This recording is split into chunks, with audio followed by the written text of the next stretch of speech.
शराब के नशे में जाके आप गांव में अराजकता करोगे और जनता आपसे विरोध नहीं करेगी तो ऐसा नहीं हो सकता।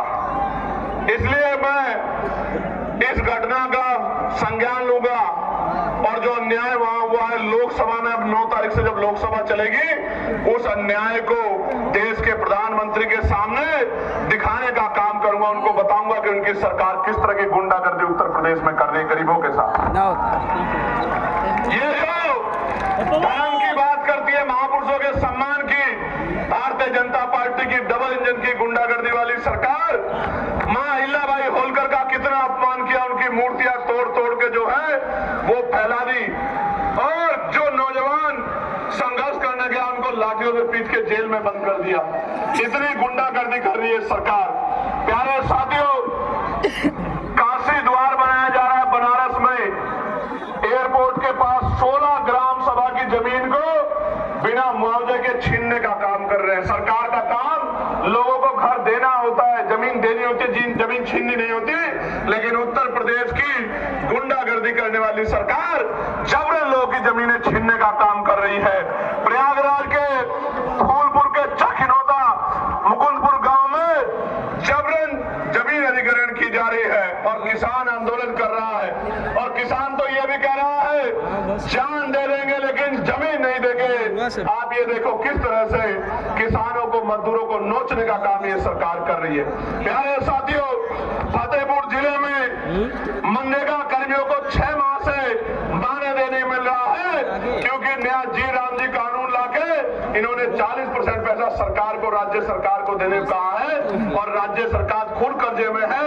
उत्तर प्रदेश के हर व्यक्ति पे लगभग 30-35 हजार रुपए का कर्ज है इनकी गलत नीतियों की वजह से। आज तो हालात ऐसे हैं, दुकान मंडी, दाल मंडी में जो दुकानें तोड़ी जा रही है, लगभग 100 दुकानें ऐसी जिनका मुआवजा इस सरकार ने अभी तक नहीं दिया।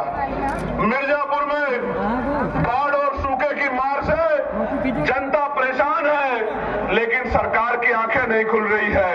और गाजीपुर में गंगा कटान और बाढ़ की समस्या से किसान और आम आदमी परेशान है, उनको फसलों का दाम भी नहीं मिल रहा है और सरकार सोई बैठी है। जनपद चंदौली में जो लाइफलाइन कही जाती है, लेफर कर्मनाशा मुख्य नहर, उसकी इतनी हालत खराब है कि किसान सिंचाई के लिए भी परेशान है। प्यारे साथियों, हमने तय किया है कि अब इस गुंडागर्दी की सरकार को उत्तर प्रदेश से खदार फेंकना है और खदेड़ फेंकना ही नहीं है, इनकी हालत ऐसी करनी है कि दोबारा जनता के साथ अन्याय करने के बारे में ये सोच भी ना पाए। प्यारे साथियों, और इसके लिए आपको मुझे कमर कसनी पड़ेगी, आपको मुझे हिम्मत दिखानी पड़ेगी, आपको मुझे ताकत बनानी पड़ेगी। और जिस तरह 69,000 शिक्षक भर्ती के बच्चों को इन्होंने, जिसमें पिछड़े वर्ग के बच्चे हैं, पाल, प्रजापति, कश्यप, सैनी, मौर्य, राजभर के यादव, गुजर, जाट, बच्चे, सैन, विश्वकर्मा के बच्चे, मेरे आज भी याद है लाठियां मार मार के उन बहनों के हाथ तोड़ दिए लखनऊ में जब वो मुख्यमंत्री के दरवाजे गई, लेकिन उनको नौकरी सरकार ने आज तक नहीं दी। मैं पूछना चाहता हूं, जो सरकार गरीबों के बच्चों की नौकरी छीनने का काम करती है, वो क्या गरीबों की जैसी हो सकती है क्या? मैं आपको याद दिलाना चाहता हूं, कपसार में क्या हुआ, मेरठ में, आपने देखा था नहीं देखा था, बताओ। जब मैं उस मां को न्याय दिलाने के लिए और अपनी बहन बेटी जिसको उठा ले गए थे गुंडे, उसको बरामद कराने के लिए दौड़ रहा सड़कों पे, आपने देखा था नहीं देखा था? क्यों दौड़ना पड़ रहा था मुझे?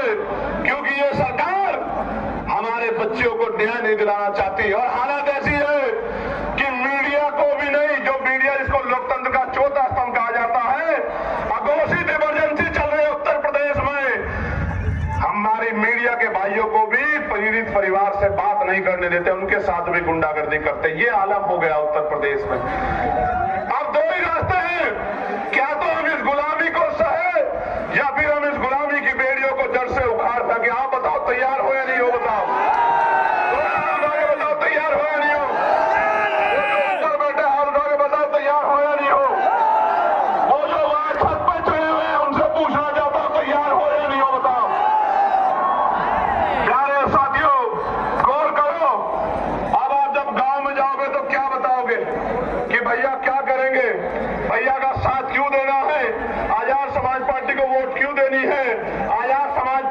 एमएलए क्यों जिताना है, आजाद समाज पार्टी का जिला पंचायत सदस्य क्यों जिताना है, आजाद समाज पार्टी का प्रधान और क्षेत्र पंचायत सदस्य क्यों जिताना, मैं आपको बताता हूं। मैं बताता हूं क्यों जिताना है।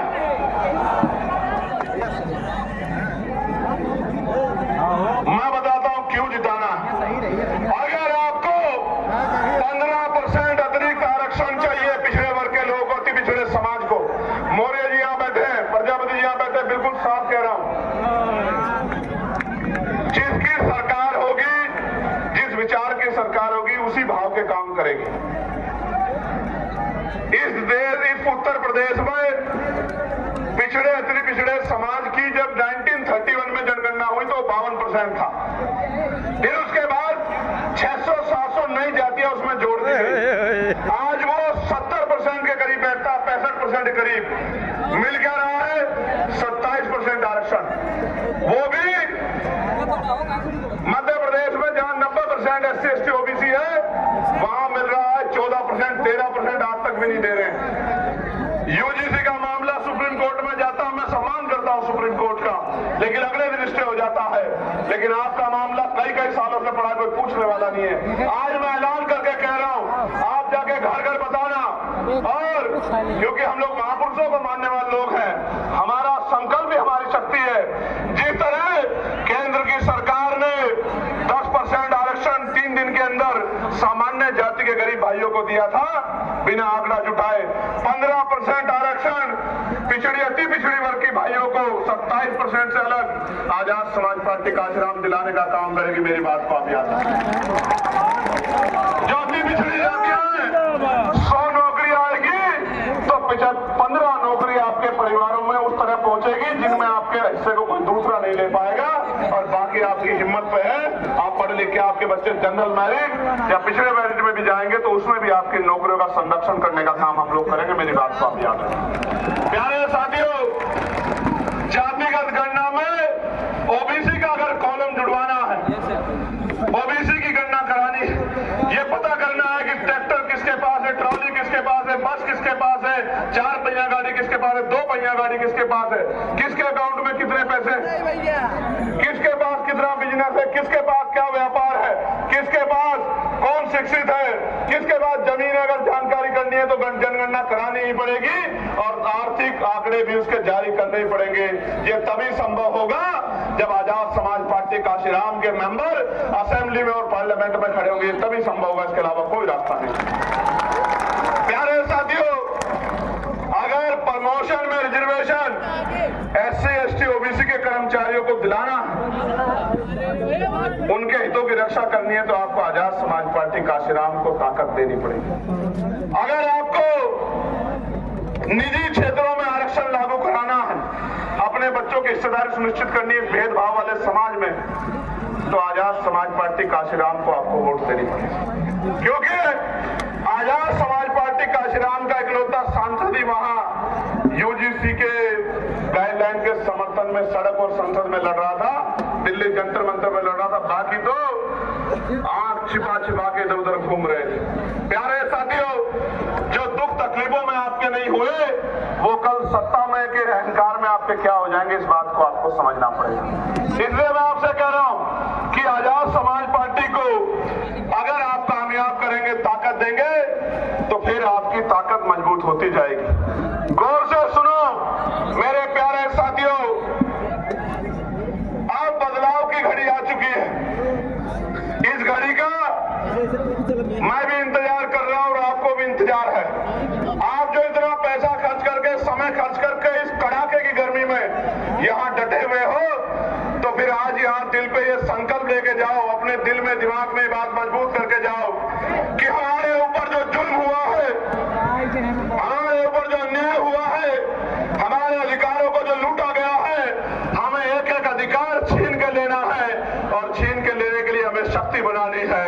और लोकतंत्र में शक्ति वो वोट में होती है। अपने वोट को मजबूत करना है, अपने बूथ को मजबूत करना है, अपने सेक्टर को मजबूत करना है। प्यारे साथियों, आज जनता की अदालत लगी है, जनता की अदालत, और जनता की अदालत में फैसला होना है, और इसका मौका 2027 में आएगा। बेसब्री से अपनी गुलामी की बेड़ियां काटने के लिए किस तरह का प्रयास करोगे, ये बताने के लिए मैं आज आपके पास आया। प्यारे साथियों, मेरी बात पे गौर करो। कब तक बेबसी, लाचारी, गरीबी, बीमारी, परेशानियों की जिंदगी जियोगे? एक समय था कि देश आजाद नहीं था, तमाम तरह के व्यवधान थे, तमाम तरह के जो है आपके ऊपर बंदिशें लगाई गई थी, लेकिन बाबा साहब अम्बेडकर ने, मैं इस कहानी को इसलिए कह रहा हूं कि आपको, मेरी नौजवान पीढ़ी को पता लगे कि बाबा साहब अम्बेडकर ने अपने 4-4 बच्चे कुर्बान किए और कैसा समय बिताया है। गौर से सुनो, ये जो अगले 10 मिनट है, ये आपके दिल पे ऐसी छाप छोड़ेगी कि आपको पता लगेगा बाबा साहब ने हमारे लिए क्या किया। प्यारे साथियों, इस देश में जिसके पास वोट का अधिकार नहीं है वो किसी संवैधानिक पद पे नहीं जा सकता है। मेरी बात को आप याद रखना। सिर्फ संवैधानिक पद पे नहीं जा सकता है, उसकी सुनवाई भी कहीं नहीं होगी। इस देश में 1917 से पहले 3% लोग वोट का अधिकार रखते थे। कितने परसेंट लोग? 3%। जोर से बताओ, 3%। जोर से बताओ, 3% लोग। फिर मॉन्टेगो चेमफोर्ड सुधार समिति बनी, उसने कुछ नए प्रावधान जोड़े, अमेंडमेंट किया कि वोट का अधिकार बढ़ना चाहिए, तो फिर नए लोगों को वोट का अधिकार मिला। किनको? जो पढ़े लिखे हैं बहुत, किनको? जो बहुत पैसे वाले हैं, किनको? जो जमींदार हैं, किनको? जो लगान देते हैं, किनको? जो व्यापारी हैं। और आप गरीब समाज उसमें नहीं था। फिर 15% लोगों को वोट का अधिकार हो गया। और आपको जान के बड़ा अचरज होगा कि जो आज आपके मसीहा बनते हैं धर्म के नाम पे, जो नारा लगाते हैं हिंदू हिंदू भाई भाई, जो नारा लगाते हैं जात पात की करो विदाई, एक आदमी नहीं था कि दलित पिछड़ों आदिवासियों को वोट का अधिकार मिल जाए। मैं आपको बताना चाहता हूं कि 1919 से पहले गरीब, दलित, पिछड़ी महिलाओं को तो छोड़ दीजिए, आदिवासी महिलाओं को छोड़ दीजिए, सामान्य जाति की एक भी महिला को वोट देने का अधिकार भारत के अंदर नहीं था। उन 15% वोटर में एक भी दलित, पिछड़ा, आदिवासी नहीं था। 1928 में, मैं अपने नेताओं को भी बता रहा हूं कि वो भी गौर से सुने, 1928 में बाबा साहब अम्बेडकर ने बहिष्कृत हितकानी महासभा के, मैं उसके बैनर तले मेमोरेंडम दिया ब्रिटिश काउंसिल को और कहा कि ये लोकतंत्र नहीं है, ये तो धनतंत्र है, पूंजीपतियों का, मनुवादियों का, सामंतवादियों का गठजोड़ है। आज भी हमारे लोगों को वोट का अधिकार नहीं है। आपको भारत के हालात का नहीं पता है। जब पूरी बात मेमोरेंडम में कही, उस मेमोरेंडम की जांच करने के लिए साइमन कमीशन भारत आया। जब साइमन कमीशन ने यहाँ की हिस्ट्री को देखा, यहाँ के हालात को देखा, यहाँ के लोगों से बात की, तो फिर 3 गोलमेज सम्मेलन हुए। उन 3 गोलमेज सम्मेलन में बाबा साहब अम्बेडकर ने हम लोगों का प्रतिनिधित्व किया और बाबा साहब अम्बेडकर को कम्युनल अवार्ड मिला। जब बाबा साहब को कम्युनल अवार्ड मिला तो गांधी जी ने यरावदा जेल में आंदोलन कर दिया और फिर 24 सितंबर 1932 में पूना पैक्ट हुआ, हमारे अधिकार छीन लिए गए। बाबा साहब ने तो ये कहा कि मैं एक फल लेकर आया था अपने गरीब समाज के लिए, इन मनुवादियों ने उस फल को छीन लिया, उसके छिलके मेरे मुंह पे मार दिए, जिसको आरक्षण का ताना दिया जाता। मैं आपको बताना चाहता हूं मेरे भाइयों, यहाँ पहुंची मेरी माँ, मेरे बच्चों, मेरे नौजवान बहादुर योद्धाओं, मेरे विभाग को, बाबा साहब अम्बेडकर के अथक प्रयासों से भारत पहला ऐसा देश है जिसमें हर व्यक्ति को, बालिग व्यक्ति को वोट का अधिकार मिला, सारी महिलाओं को वोट का अधिकार मिला, सार्वभौमिक मताधिकार लागू हुआ। अमेरिका नहीं कर पाया आजादी के समय, संविधान लागू होने के समय ब्रिटेन नहीं कर पाया, यूरोप नहीं कर पाया, रूस नहीं कर पाया। ये अगर सामाजिक न्याय का चरित्र किसी में था तो आपके महापुरुषों में था, फूले में था, साहू में था, पेरियार में था, प्यारेलाल यादव में था, बाबू जगदेव प्रसाद कुशवाहा, जननायक कपूर ठाकुर में था और बाबा साहब अम्बेडकर जैसे महान पुरुषों में था, जिसकी बदौलत इस देश में कमजोर वर्गों के लोगों की इज्जत बनी। आज भी आप जाके देखो, जिस बस्ती में वोट नहीं है, ना वहां बिजली है, ना पानी है, ना सड़क है, न रोजगार है, ना साफ सफाई है, जानवरों से पूरा जीवन। बिहार के लोग जाके देखो मूसार, आपको पता लग जाएगा, अपने बॉर्डर पे जाके देखो, आपको पता लग जाएगा। इसलिए मैं आपको कहना चाहता हूं, मेरी इस बात को सुनना और अपने दिल पे हाथ रख के बताना कि जब 18 मार्च 1956 को बाबा साहब अम्बेडकर आगरा में सभा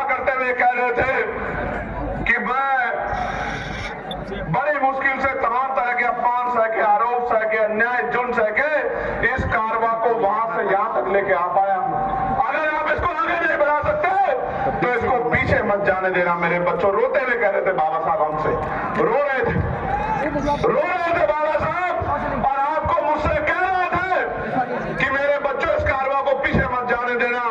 और बाबा साहब ये कह रहे थे, गौर से सुनो नौजवानों, मेरे जिगर के टुकड़ों, गौर से सुनो। बाबा साहब कह रहे थे कि जब मैं अपने चारों तरफ देखता हूं,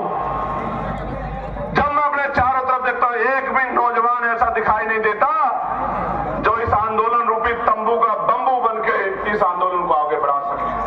बाबा साहब कह रहे थे जैसे एक बंबू के ऊपर बहुत टेंटों का बोझ होता है, इस तरह से मैं बहुत सारे बोझ को झेल रहा हूं। मैं बूढ़ा हो चला हूं, शांति से मरना चाहता हूं, लेकिन एक भी नौजवान मेरे आंदोलन को आगे बढ़ाने के लिए खड़ा नहीं हो रहा है। और आज मैं गौरवान्वित हूं कि ये लाखों का समंदर और इसमें नौजवानों के ये सर इनकलाब इस बात की गवाही दे रहा है कि हमने बाबा साहब अम्बेडकर के दर्द को मान लिया है, और हमने बाबा साहब के अधूरे सपने को पूरा करने का मन में ठान लिया है। अब इस लड़ाई को कोई नहीं रोक सकता, क्योंकि कहा गया है कि संघर्षों के साए में घनघोर जवानी पलती है और इतिहास उधर झुक जाता है जिधर जवानी चलती है। गौर से सुनो, गुलामी किसे कहते हैं? गुलामी ये है कि जब आप हार मान जाओ, गिरना गुलामी नहीं होता, फेल होना गुलामी नहीं होता, लेकिन जब आपके अंदर ये बात बैठ जाए कि आप जीत नहीं सकते, उसको गुलामी कहते हैं। 4 दिन पहले बदायूं में एक नौजवान 3 मुस्लिम बुजुर्गों, 2 मुस्लिम बुजुर्ग और एक नौजवान को पीट रहा था। वो 3 लोग चाहते तो उसका बंदर बना देते पीट के, लेकिन गुलामी इस बात को कहते हैं कि वो 3 लोग हिम्मत नहीं जुटा पाए और बिना किसी अपराध के पिटते रहे, बेइज्जत होते रहे। इसको गुलामी कहते हैं। आज क्या हालात है उत्तर प्रदेश में? किसी को कहीं से पकड़ो, कहीं गोली मारो और कहीं दिखाओ और कोई मुकदमा लगाओ, क्योंकि वो मुसलमान है तो कोई पूछने वाला नहीं है, वो यादव है तो कोई पूछने वाला नहीं है, वो कुर्मी है तो पाल प्रजापति कश्यप है तो कोई पूछने वाला नहीं है, वो निषाद है तो कोई पूछने वाला नहीं है, फांसी है तो कोई पूछने वाला नहीं। गोली मारो और जेल भेज दो। मदरसे पे कब्जा, मस्जिद पे कब्जा, खानका पे कब्जा, कोई पूछने वाला नहीं है। पुलिस की मौजूदगी में फतेहपुर के मकबरे पे जाके तोड़ फोड़ कर दी गई, कोई कहने वाला नहीं। क्यों? क्योंकि सबको डर लगता है कि कहीं ये भीड़ आपकी जान ना ले ले। और एक बहुत बड़े महापुरुष ने कहा था कि कुछ लोग सिर्फ इस वजह से नहीं लड़े कहीं वो मर ना जाए, जबकि सच ये है कि एक दिन सबको मरना है। जिस दिन मौत आएगी कोई बचा नहीं पाएगा, कोई रोक नहीं पाएगा। इसलिए मैं आपको कहना चाहता हूं और मैं आपसे पूछना चाहता हूं, क्या आप यहां से जाके काम करोगे नहीं करोगे? बताओ मुझे, क्या करना आपको पता है नहीं पता है? मैं आपको बताता हूं क्या करना। आज जब मैं अपनी बात को कह के यहां से जाऊंगा तो मेरे बाद पैसे वाले लोग, आवाज आ रही है? कहां तक आ रही है आवाज? हाथ खड़ा करना, आप नीचे करो। जब मैं अपनी बात करके आज यहां से जाऊंगा, मेरे बाद पैसे वाले सक्रिय हो जाएंगे, आपके घरों पे आएंगे, चुनाव का समय आएगा, कहेंगे पैसा ले लो, साड़ी ले लो, मिठाई ले लो, शराब ले लो। चंद्रशेखर आजाद के चक्कर में मत पड़ो। चंद्रशेखर आप बहुत दूर रहता है, आपको यही रहना है। मैं आपको वचन देके कहता हूं, अगर आपकी तरफ आंख उठेगी तो आंख उठाने वाला चैन से सो नहीं पाएगा। मेरी बात को आप याद रखें। चंद्रशेखर आजाद आपसे दूर नहीं रहता। उनको बता दो कि चंद्रशेखर आजाद आपके दिलों में रहता है। उसको पैसे निकाल नहीं सकते हो। एक के लिए नहीं दिया वोट। अम्बेडकर ने कहा है और माननीय काशीराम साहब ने कि वोट का अधिकार गुलामी से मुक्ति के लिए दिया है, बिकने के लिए नहीं दिया है। और वोट की रक्षा ऐसे करनी है जैसे बहन बेटियों की रक्षा करते हैं।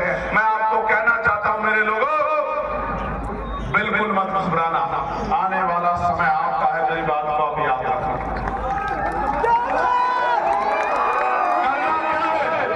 करना यह है कि यहां से जाके मुझसे वादा करो कि मैं अपने बूथ को तैयार करूंगा, हर बहुजन समाज के व्यक्ति के घर जाऊंगा, हर घर में जाके अपनी नीतियां बताऊंगा, अपनी पार्टी का एजेंडा बताऊंगा, भाईचारा बनाऊंगा और एक वोट आजाद समाज पार्टी के समर्थन में तैयार करने का काम करूंगा। बताओ